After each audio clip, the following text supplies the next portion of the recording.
really is not at the forefront of my mind as a investment vehicle for me, right? And I think I'm a pretty big guy on a very risky asset, which is crypto.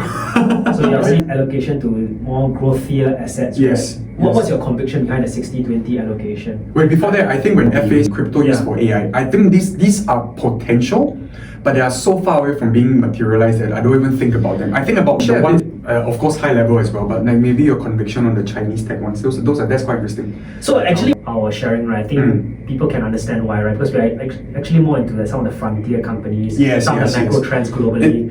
And money kind of things. It's not say out of the question because they need this to kind of feel more secure about the relationship. I mean, men, are they visual creatures? For sure. To an extent lah, right? And like I said already, it's almost like, different rounds of an interview. Right? That's a great way to put it. You pass the CV screening already, yes. and after that, obviously all these extra rounds to assess fit, right? Yeah. So your self-worth, either you're male or female, should never ever be determined by what other people think of you. It should be primarily driven. This is a topic that I'm quite passionate about. Yeah, passionate about. So, why? Why? He sees us as a high value man. Hi everyone, welcome to BurgBoys episode 3. I'm Max. I'm Terence. And this is your weekly dive into the most interesting news with our reactions and takes on what's happening. So Max, a couple of articles for us to react to today, right? Okay. So very first article. Yep. I'm sure you have some good reactions to this now. Okay. Right? So I'm excited. I'm sure you heard of the National Development Minister Chee Hong Tat, right? So he mentioned in today's news that he's proposing a launch of a new index that will track companies that are not part of the STI. Have you heard of the Straits Times Index? Yes, I have. So Straits Times Index, we are all familiar, right? It's 30 companies in the Singapore exchange, right? Yep. A lot of it's heavily weighted to like DBS, UOB, OCBC, Singtel, right? The legacy ones lah. Legacy companies lah. But with DBS has been doing quite well in the stock market lately, right? True. Yep. So perhaps before we jump into what could this index include, right? Yeah. Maybe let me share a bit more about index performance over the last 20 years. Sure. So actually the index has been doing quite well. Okay. So year to date, right, it's up 30%. Right now it's about 4,400 points. Wow, I missed out. Yeah. But if you bought in the height of 2008, how many points was the STI? It has to be around, must be lower than now lah. Like perhaps if the wager, I guess probably 2,800. I don't know. It was actually 4,000 plus points. No wonder Chee Hong Tat want to do this.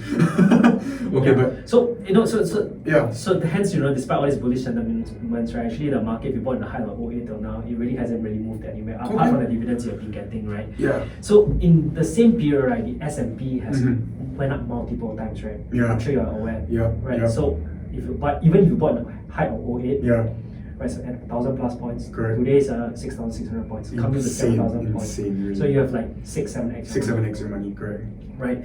So any sort of first reactions lah, like what do you think about this STI? Do you even care about it? Good question. Because for me, I really STI as a young investor, right? STI really is not at the forefront of my mind as a investment vehicle for me, right? And I think the key reason is because what I just alluded to, right? If I don't see growth in that kind of asset, right?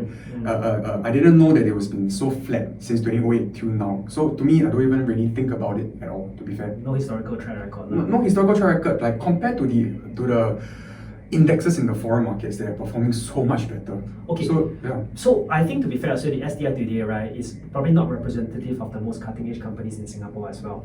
Correct? Fair. Let me give you an example, right? Some of the names which the biggest companies like C Limited, like Grab, which you see everywhere, right? They have chosen to list on the New York exchange, US stock market, right?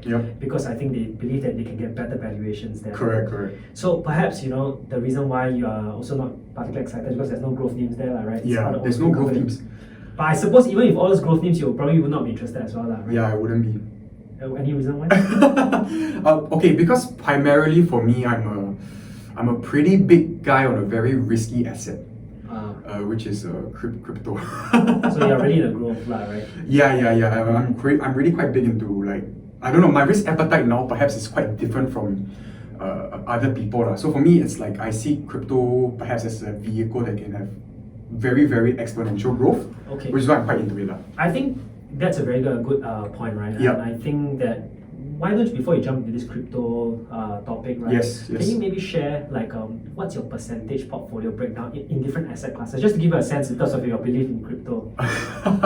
Yeah. Okay. So for me, right now I think this is where me and you are quite similar. I think right now I'm around perhaps 10% just cash. So me and Terence, we have allergy to cash lah. Monetary debasement. Exactly, right? Yeah. But then the next biggest allocation would be crypto. I think crypto will take about maybe 60%. Oh wow. Yeah, 60%.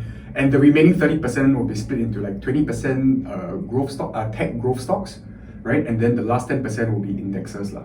I think overall that's how I would structure right now. That's how my portfolio is. So to someone who's outside looking in, correct. I would say, okay, cash put aside, index fund put aside, because we all understand why people do that, right? Yes.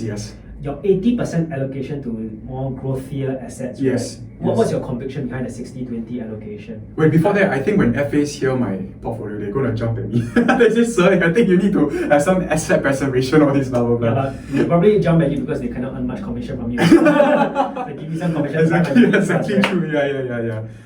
But sorry, what was the previous question? So you must have some conviction around this 60-20. Can perhaps explain to the audience what's your conviction behind the crypto allocation? Yeah, maybe very high level, right? I joined crypto when I was in early days of uni. I think I joined during the DeFi summer, which was in around 2020, end of 2021, 2022. DeFi 2.0 was the biggest thing at that point in time. Those that know will know. But then I think also at the same time, that's when I saw exponential growth in whatever portfolios I had, be it on the decentralized exchanges, etc. I saw a lot of opportunity for growth, and that, in a way, for good or for worse, kind of fried my dopamine. So from that day on, I was like, wow, why wait, put inside index for 7% year on year when I could maybe 50% overnight? It does something to you, right? And of course, I'm sure you understand, the swings are massive, but the upside is what is driving me quite crazy. So let me just have a follow-on question, right? Because I don't want to give the audience a misimpression that actually you are trying to YOLO your money. Correct. Because to be fair, within the crypto realm, you are also investing in very specific projects that you believe will transform the way we do things in the future. So perhaps rather than saying that only focusing on the potential growth rate, like 50%, 70%, let's talk about the conviction behind what those projects can be without, I guess, revealing your positions. Okay. I think perhaps maybe to be a bit more to be a bit more clear, I guess, there are certain key projects right now in the market, right, that supports accessibility to crypto more than any others, right? I think when you tell me stuff like, okay, crypto used for gaming, crypto used for AI, I think these are potential, but they are so far away from being materialized that I don't even think about them. I think about the ones that are right now in the market today. They have both institutional interest and focus, as well as already track record of practicality. So people are using these blockchains, right? And they're already using it for very, very specific use cases, and they're being used in scale as well. And this belief for some of these projects came very earlier, and now they're doing well. So good for them. I completely agree with Max on the use case for some of this crypto. In fact, I think we have the Treasury Secretary Scott Bessent also coming out to say, right? Like he expects stable coins to 10x basically in the next coming few years, right? 200 billion to potentially even 2 trillion. So that, if you invest along those lines, right, there definitely is a lot of opportunity for some of these technologies to grow. Agree. So what about the 20% growth stock? Any particular reason? 30% growth stock, I guess, is just, I think primarily this is where Terence is really my very trusted FA.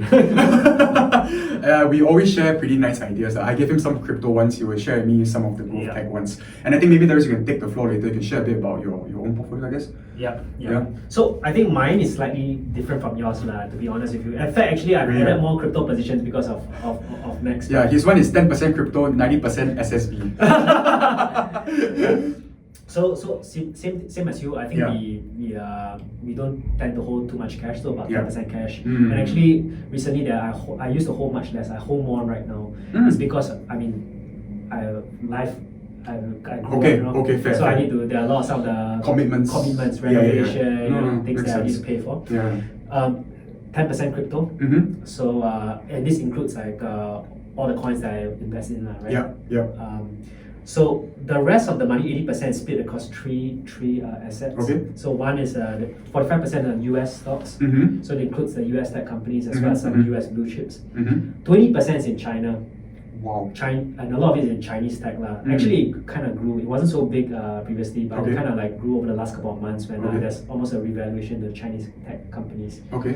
And then the last 15% is index funds and all kinds of other ETFs. I guess that must bore you, right? The index funds part. Hence, it's 15%. And usually, let's say Yeah. there's nothing to invest and Yeah. I want to stay disciplined Yeah. and put money into the markets, that I'll just put into ETFs. Can you maybe share a bit, of course, high level as well, but like maybe your conviction on the Chinese tech ones? That's quite interesting. So actually, my investment in the Chinese tech has spent a couple of years already. In fact, Okay. probably I invested in some of it is like 3-4 years ago. Mm-hmm. So if you remember, right, 3-4 years ago when some of the US-China conflict first started. Yes, right? yes. China's thesis was uninvestable, right? In fact, Yeah, you go on a yeah. lot of like CNBC, Bloomberg, a Yeah. lot of the analysts will say that no, don't put money into China. Yeah. Chinese companies are dead, right? You can basically sort of like close down. That huge narrative back then in the Correct. past. Yeah. Correct. So I Yeah. personally didn't believe it. Once because where we are based in Singapore. Mm. So I think we kind of are closer. We can see what's going on in China. So Yeah. I visit the country as well. Yeah, Right? yeah. So I didn't believe those doomsday message lah. Okay, So I okay. continued investing some of the biggest names there. Yeah. So I can share Tencent, Alibaba. Some of these are some of the names that I invested in. Mm-hmm. And I think recently, I think there's more clarity in terms of the US-China relationship. Correct, Seems to be correct. improving as well. Correct. And interest for Chinese equities have like sort of rebounded. Yes, agree. And a lot of them have actually been trading at a very low valuation. Yeah. So it's somewhat like if you look at the American counterpart equivalent, Mm-hmm. they are trading at like 2-3 times more expensive. Mm. Of course, now not already lah. In some of that Mm. sense, I think they have really increased quite a bit already. But I think there's a revaluation trade. Okay. But so there's one is the revaluation, two is I do believe that there will be steady compounders as well. Mm. Right? Okay. Because we live in a bipolar world today, Yep. like Yep. US and China. But living in a bipolar world also means that the only companies that have access to the Chinese market are the Mhm. Chinese companies. Mm. Right. Yes. Yes. Yes. Which means, previously, of course, the US companies always struggled to enter China, but now it's Yeah. even more unlikely that they'll be there. So Yeah. living this bipolar world, the Chinese companies almost have like monopoly Mm, of the mm, Chinese market. mm, So mm, I mm. think I'm quite bullish generally, but of course, there's a fear at the back of my mind, Yeah. hence the allocation. Okay. But definitely this year, the Chinese part of the portfolio has been doing Considerably well, I assume. considerably well, Right. yes, I alongside understand. some I of understand. the crypto investments. So you can follow his X. It's called Terence Financial Advice Power. At Terence Financial Advice. Okay, yeah. so I guess we share our portfolio already. So I think Yeah. based on like our sharing, right, I think people can understand why, right? Because we're actually more into some of the frontier companies, Yes, some yes, of the macro yes. trends globally. Yeah. And buying to some of the index will not give us the exposure to some of the global macro trends like AI. Correct, crypto. correct. They won't. So- yes.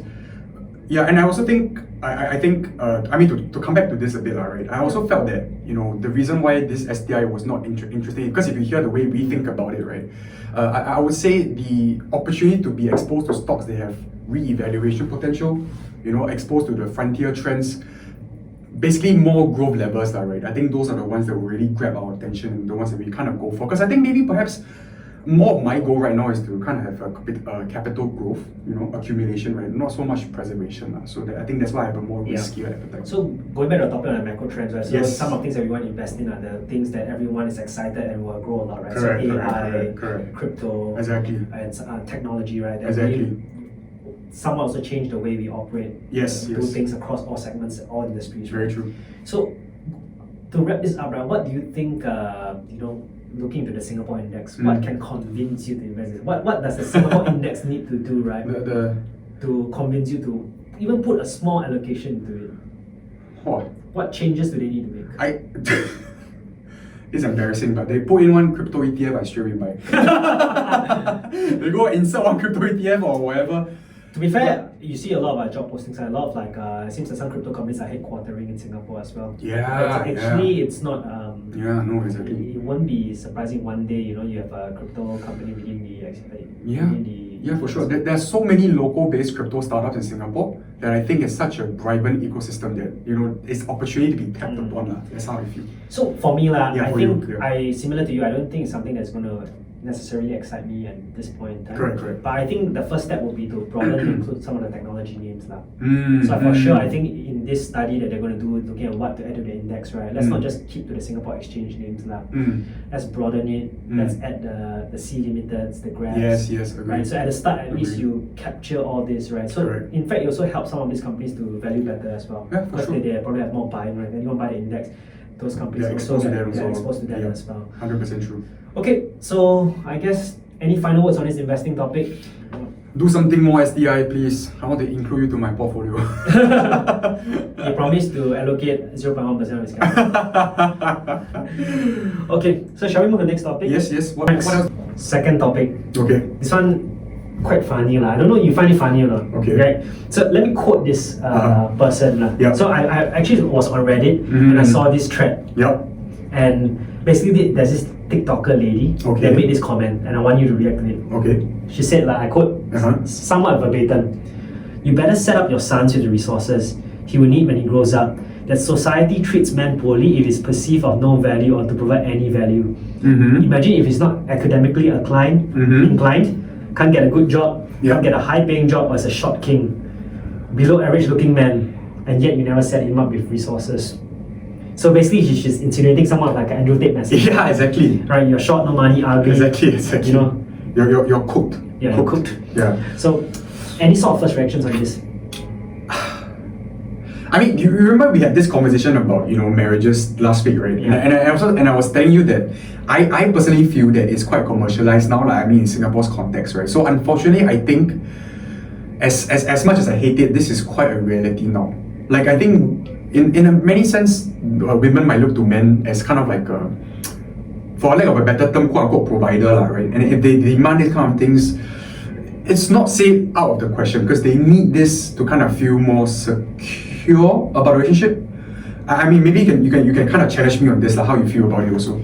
So for me, right, I have a different view. Okay. But not necessarily I disagree, right? But I think that what would that reverse be if, let's say, men were to demand, like, let's say today, right, she listed this couple of things, right? You need to have money, someone have, like, at least be financially providing, right? Be, and also, like, at least be one of the above, right? Not ugly and things like that. But what would be the reverse be for a man? What do you think? You think it's not appropriate for? I have two answers. Okay. I would like to hear your two answers. Okay. I say the first one, right? I say maybe the one that perhaps more sugar coated. I would say, okay, if let's say all of these things that this lady has mentioned is perhaps more of a commercial kind of aspect, right? Then I think, what's the commercial aspect for females? Because I think initially you were always quite like, okay, for you, what's important to you, as you always communicate to me, right? The emotional aspect for women must be very important to you. Right? Yes. While the commercial aspect is completely different. Perhaps can just share a bit on this point. So my two answers will be, number one is emotional aspect, number two is just the physical, maybe more outward aspect, right? For lack of a better term. And I think maybe emotional aspect, to elaborate on that, right? I would say, like, I think a man, it does not harm a man to have a pillar in his life. So someone he can go back to, right, and share hardships and victories with. I think that's something that's actually very, very reassuring to a guy, to know that he can go back home and have this kind of person to look back to, right? And then on the flip side, okay, men, are they visual creatures? For sure. To an extent, right? And I think, I mean, I'm not saying females are not, right? But I'm saying men, to a certain extent, perhaps maybe they prioritize that a bit more. Okay. So would you agree that actually, if let's say today you want to just go straight to the commercial point, let's say the reverse, right? The emotional aspect is almost a non-question. Yeah. Like, that's not the first thought of mine if I were to survey the guys on the streets. If you do street interview now, where we are, they're not going to say this. But it's also, honestly, it's society also is more accepting of women making such demands. Like, she won't get flamed as bad as, let's say, if a man create a video and articulate their list. Do you agree? Like, no one would dare, no guy, no sane guy would dare to put their list out. Do you think that's because of the contents of the list, or because it's a guy saying it? No, I think to me it's there are certain things that women want that I think, to be fair, it's not as blunt. Like, let me give an example. Let's say they want someone who's a provider, right? They want someone financially okay. Yeah. Or maybe like like financially or academically inclined according to the TikToker, right? Correct. But men's lists are very short. It's almost very superficial. So if I say something that like I only want this, right, it can be perceived with very bad, I think, negative reactions. And it's not socially acceptable, right? I mean, you can just think. Okay. Yeah. But sorry, another follow-up question. Yeah. So I just want to ask also. This shorter list, I think we can agree that this is perhaps something that is a reality. But do you think this is a growing trend? Like men's criteria have become like this, or has it always been like this? I think, to be fair, what right now we are saying is on a superficial thing. Yeah. I think, to be fair, all guys, all women, they probably have a list beyond all this as well. I agree. Like, for example, religion and things like that, right? Or, similar background culture. So I think the list is a lot broader. I think, but right now, I think we're narrowing it to the most superficial pointers, right? So we're basically putting an opposite view to this TikToker. Hence, I think if you put an opposite view, men's lists are a lot. I'm saying is that men's lists are a lot shorter. And and what I'm also saying there is that it's almost inappropriate for us to articulate that. Society don't accept us to say things like that. Let me give you an example. Recently, I was on doom scrolling. I saw this video. This guy went on the street and asked, do girls prefer taller guys? Okay. And then a lot of girls replied, I would like a guy 6 foot. Yeah, 6 foot. Then she replied, oh, the average height is whatever, right? Yep. Then he took out a weighing machine. So I also want my girl to be of a certain weight. And then almost the reaction got tense immediately. Says this is not right? But actually, you can see the contrast here. Actually, it's the same thing. It's a physical attribute that somewhat like, in fact, height cannot be controlled. Weight somewhat can be. Yeah. So in a sense, you're saying if we reverse, right? Let me understand if I get it correct. If we reverse the superficial criteria that men have on women, we immediately become very. You'll be cancelled. Yeah, no, I think that's very true. Do you agree? I agree. Yeah. But why do you think, right? And this is just for brainstorming discussion. Why do you think when women mention this, it's all right? Again, it goes back to like the pointers, right? Because they have somewhat a longer list. Some of it is not like perceived as like your physical build. Fair. Some of it is like, okay, I want a guy to provide. And naturally, also historically as well, right? Men are seen like I think you told me this before. Men is seen as the provider and stuff like that. That's his role. Yes. So it's probably more socially acceptable to say some of these things. Because some cultures, it's still the same. It's still the same. Right? Yeah, some parts of the world whereby maybe it's less developed, it's still like that, right? Correct. So I think in general, it's I think it's. So if your good guy friend come up to you and say, why? Terence, I don't care about the girl's looks. I just want to make sure she's a very sweet girl, blah, blah, blah. Believe him or don't believe him. I mean, I would believe actually. Okay. Because I think, like I said already, it's almost like, different rounds of an interview. Right? That's a great way to put it. You pass the CV screening already, yes. And after that, obviously all these extra rounds to assess fit, right? Yep.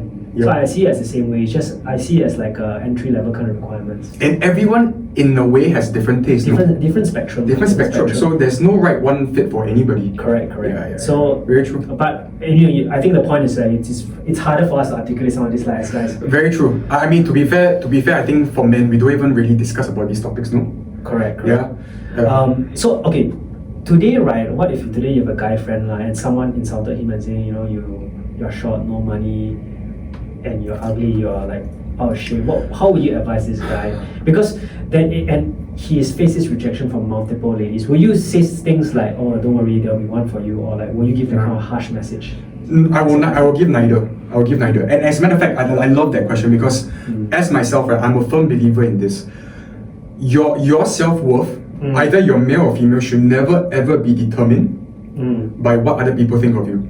It should be primarily driven by your own value, your own notion of your own self-worth, right? Correct. Like my character, who I am, who Max is not based on what people tell me.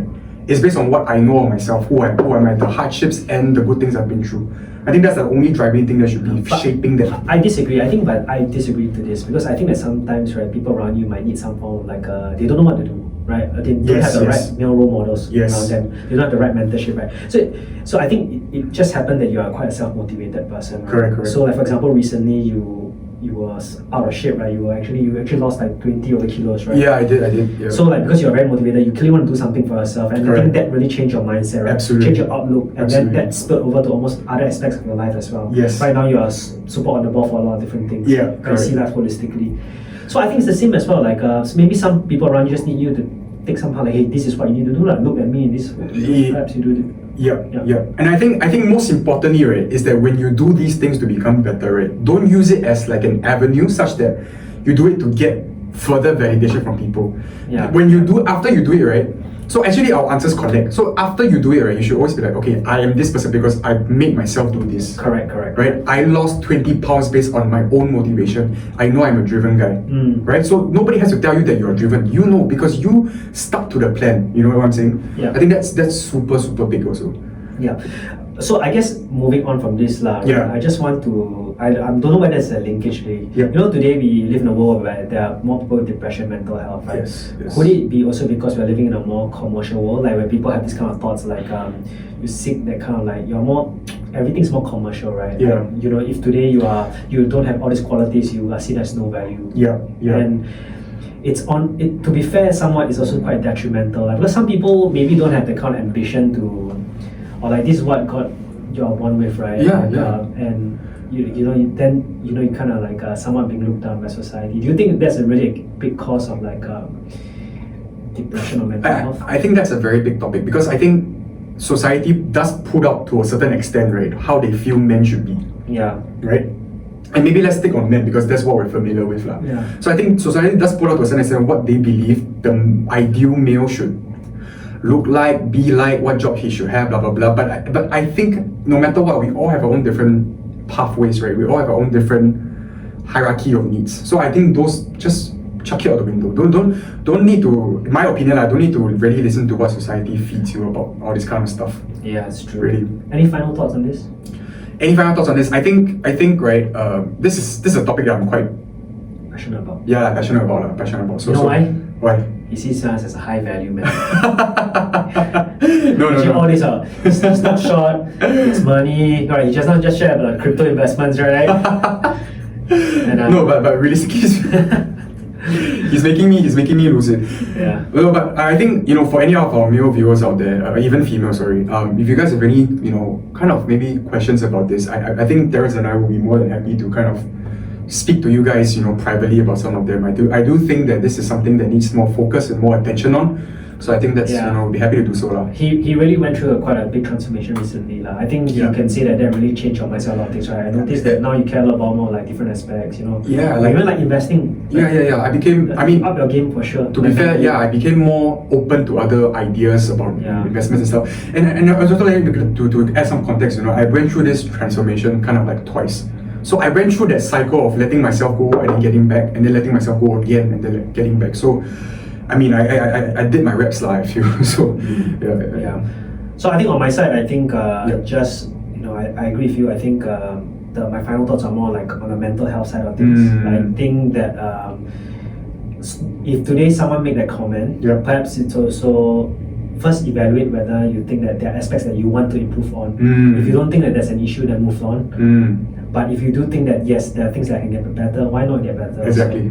So, but if today obviously it really affects you, I think speak to people around you, seek help. Correct. And don't go into that slippery slope of like depression. Yeah, I think. Sorry, just one more pointer. Right? I think no matter how perhaps society thinks that men should be, right, you always revert to yourself, and seek inwards, as vague as that might be, right? But I think it's a very valuable kind of a proposition.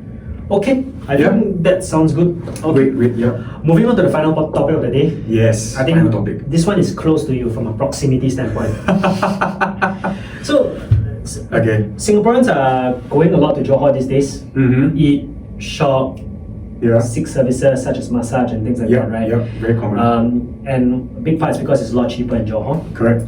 So, so much so that there are lots of articles written about Johor these days. Yes. So, any first reactions? Do you go Johor regularly? I used to pre-COVID, but now Johor is such a good place to go.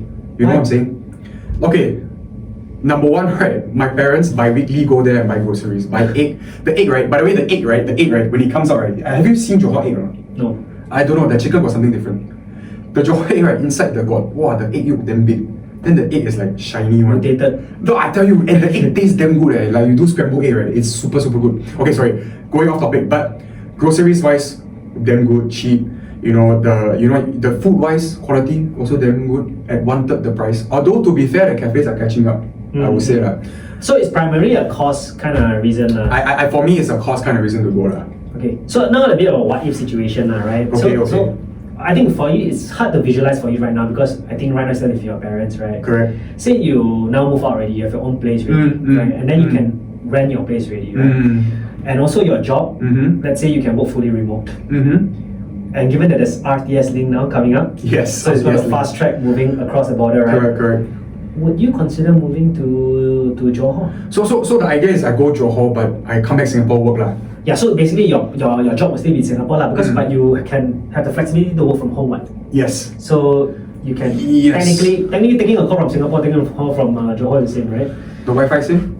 I mean, I assume you can afford to subscribe to the most expensive package. Yeah, but you get my point, right? I get your point. And to me, right, short term, I don't see anything wrong with that. But you know what? I think maybe long term when I work out. Why? Because I think Johor, these things that's it really. I think there's not much kind of development in terms of new activities to do. If you go to Singapore, you see some Telegram group, they got like gastro beats, I don't know what they have. Actually, Singapore is like every weekend, right? If you go and look for it, there's something new. Yeah.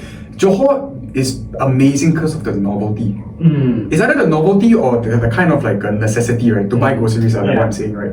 So I think, maybe short term, 3 months, why not, right? But then after that, I think for you, because you are, I think somewhat like you always like new experiences. I think your personality is someone, because that's why you like traveling so much, because you always seek new experiences, right? Yeah. But I see people who are just like, I'm so sick of the high prices. But you definitely see a portion of people moving. Like you at least see a segment of people like, given like all these circumstances, right? I can work remotely. Why not should I stay there? Because actually I'm a homebody. I just want cheaper groceries, a safe place to stay, a nice place to stay. You know, before JB had the the electric gantry. I got one friend. His entire passport, right? The 15 pages all Malaysia chalk. So I'm telling you, there are people. There is this demographic, right? They will definitely move over because they find the pace of life there significantly maybe better than Singapore. Correct lah. Right. I mean, if you can stretch your dollar for sure, right? Yeah, exactly, right? Yeah. But with this, right, do you think that with this, if let's say RTS becomes too efficient, sometimes a victim of the success, right? The RTS become too efficient, right? Do you think property prices in the northern side will be dampened a bit? Because like people like, you must not live across the border, 1/3 the price, stay in a nice condo. Wow. Right, and it's like 5-6 minutes away from the next station. Right, just connected to MRT, right? True. Actually, that's a big thing. That could be a black that could be one event. All the Canberra house boom, the Woodlands house boom. Share you one more thing, right? I'm sure you've seen the articles lately as well. You know this Johor Special Economic Zone coming up, right? Yeah. To me, it feels like it's really potentially not a lot of roads in Changi Business Park. Changi Business Park reported that it's not even like... It wasn't the rental them bad? Yeah. So now, right, it's like, how is it going to come back up? Right, because the logic was companies moved to Changi Business Park to save some of the rents, right? Correct. And then maybe this can be like the back office operations area for like banks, right? They lower their cost a bit lah. But to be honest, it was, I guess the idea didn't come to fruition because today, even if I work in CBD and move to Changi, I'm going to take a lower salary, right? Yeah, so it's the mindset of the workers who move there lah. Correct. I'm still in Singapore, I still the same cost of living. But in Johor, it'll be completely different, right? Because technically, the demographic people are going there directly, right? Correct. So with that, right, there could be one. I think when you say novelty, right? Perhaps maybe that with a workforce increase of a few 100,000 people, 1 million people, there will be new establishments started also. Then things start to change. So the novelty factor will always be there. Yeah, exactly. Maybe. So people are spending money. When people are spending money, of course there are 10 ideas coming out, 20 ideas. Correct. People, there's a demand for it. Yeah. And secondly, also, people would set up business there as well. Singaporeans will also want to capitalize on it because not everyone is a worker also. Correct. And then you move there and you set up your life. I mean, I do know. Correct me if I'm wrong, but KL people they take domestic flight to JB sometimes, no? Do they? I think they do. I don't know. I think JB cheaper than KL. I mean, so what I heard is a lot of JB people actually fly out of Changi. Why? It's nearer. I mean, if you stay JB, why you fly to KL? No, JB got airport. I don't know, guys. Legit, JB got airport. He's making me learn something new today. Yeah, JB got airport. I don't know, but I also a secret trip. So you're going Southeast Asia, right? Yeah. Trip to everyone. The JB airport is actually $30 cheaper. Although that money I spent on a cocktail, so it nets out. But anyway, it's cheaper. I think we need to fact check that, guys. Yeah, please fact check that. But I think JB airport is slightly cheaper. So I think, in summary, my views, I think Johor is really benefiting from a lot of tailwinds. Correct. New economy coming, a lot of infrastructure investments. There will be a shift. Economic zone. I suspect that it can be headwinds for us. Agree. Yeah. You, any final thoughts? Any final thoughts? We go, you still support them, but just not stay there. Yeah, I'll support them. I won't stay there. You know, I still like the pace of life in Singapore to a certain extent. Okay. Mount Austin is better than anywhere else. It's quite far up, bro. It's quite It's damn good, bro. Mount really? Austin, really, the food there, I forgot the name, but damn good. Okay. Yeah.